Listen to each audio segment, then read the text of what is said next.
Udah namin. Kena tipu, ada uang beli nasi padang. Mainan min. Viral, beli nasi padang dengan uang mainan Rp10.000. Netizen, makannya jadi haram.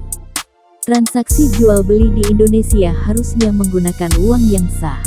Namun di dalam video tersebut masih aja terjadi orang yang menipu menggunakan uang mainan.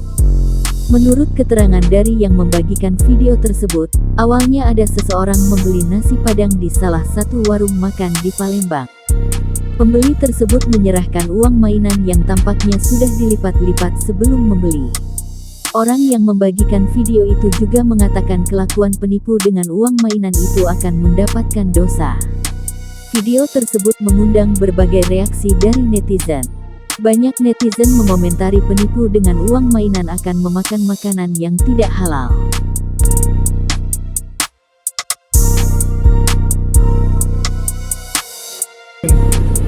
Ya Allah, besar dosa budak itu. Salah. Poslah namin.